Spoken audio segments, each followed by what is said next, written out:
السلام علیکم ورحمۃ اللہ وبرکاتہ۔ بسم اللہ والحمد للہ والصلاة والسلام علی رسول اللہ، اما بعد۔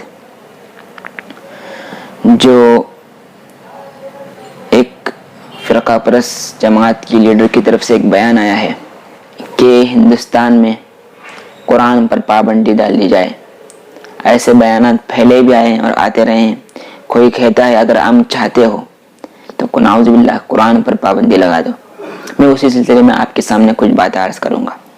بھائی اور بزرگوں، دنیا میں بہت سے انبیاء کرام تشریف لائے، 1,24,000 انبیاء کرام اس دنیا میں تشریف لائے۔ اب وہ انبیاء کہاں کہاں آئے، کس کس جگہ میں آئے، اس کا صحیح کسی کو نہیں پتا ہے۔ صرف چند انبیاء کرام کا ذکر قرآن میں موجود ہے۔ جب بھی قوموں میں فساد برپا ہوتا تھا، قوم ایک اللہ کو چھوڑ کر کئی معبودوں کو پوجنا شروع کرتی تھی یا اللہ کے ساتھ کسی اور چیز کو شریک کرنا شروع کرتی تھی، تو اللہ اسی حساب سے ان قوموں میں ان علاقائی اعتبار سے نبیوں کو بھیجتے تھے۔ جتنے بھی انبیاء کرام آئے اپنے علاقائی اعتبار سے آئے، اور جو بھی احکام ان میں اترے وہ احکام انہی قوموں تک محدود رہ گئے۔ اسی سلسلے کی آخری کڑی حضرت محمد مصطفیٰ صلی اللہ علیہ وسلم ہے۔ ان پر جو قرآن اترا، ان پر جو شریعت اتری، اس کی اترنے کے بعد سابقہ شریعتیں منسوخ کر دی گئی۔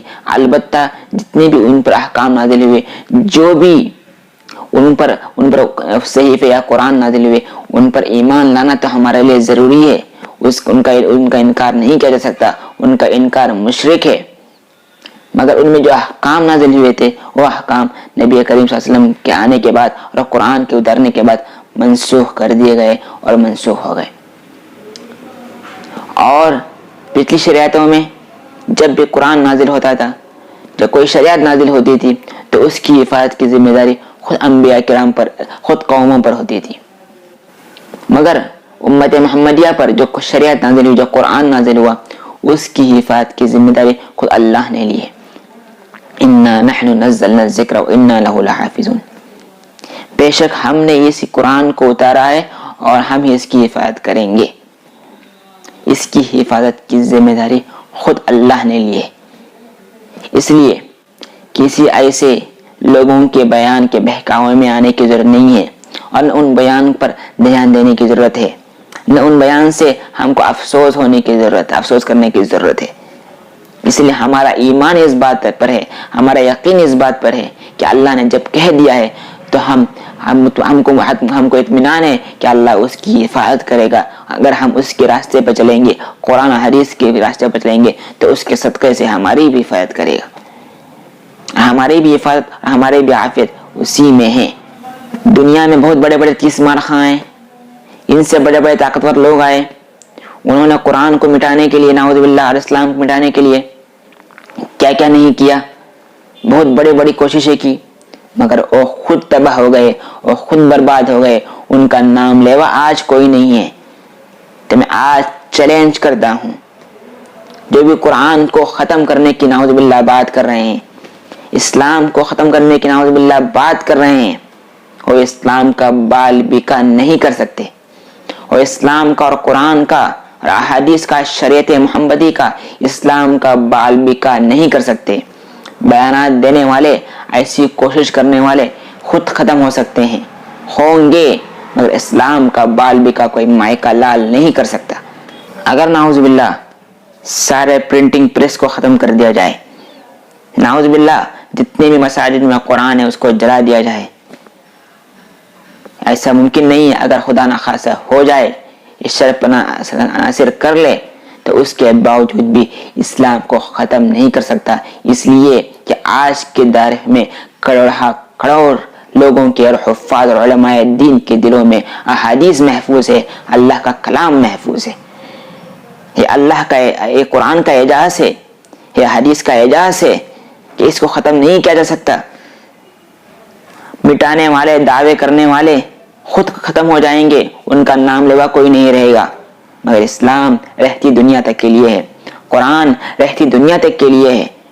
وقفے سے ایسی کوششیں کی جاتی رہی ہے، ہندوستان میں بھی، ہندوستان کے باہر ملکوں میں بھی، اور کئی یورپین ممالک میں بھی، مگر کوئی انشاءاللہ اسلام کا بال بیکا نہیں کر سکتا.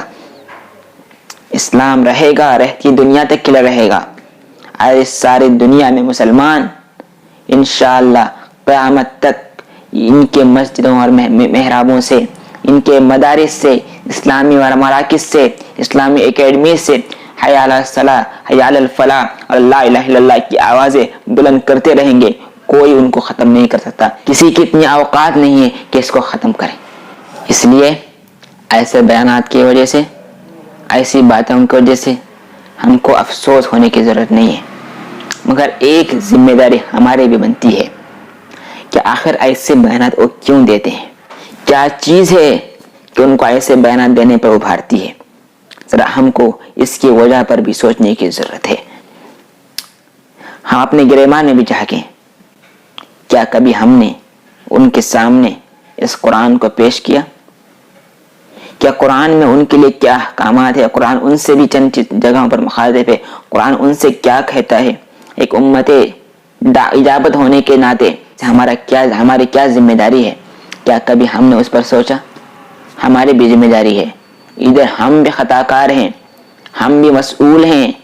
اگر ہم پیش نہیں کریں گے اللہ تعالیٰ کا پیغام, اسلام کا پیغام, شریعت کا پیغام, نبی کا پیغام, صحابہ کا پیغام, اگر ان تک ہم پیش نہیں کریں گے تو ہم بھی مسئول ہیں, ہم سے بھی پوچھا جائے گا.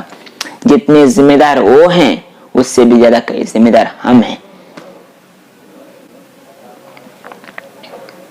اس کی وجہ یہ بھی ہو سکتی ہے, اور اکثر وجہ یہی ہوتی ہے کہ وہ کچھ جانے بغیر, کہ ان کو کچھ پتا نہیں ہوتا کہ اس کے اندر کیا خزانہ چھپا ہوا ہے. جس دن ان کو معلوم ہوگا تو ایسے بیانات ختم ہوں گے.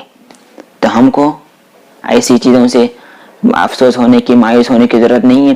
ہم کو اپنا کام کرنا ہے, اپنی ڈیوٹی نبھانی ہے.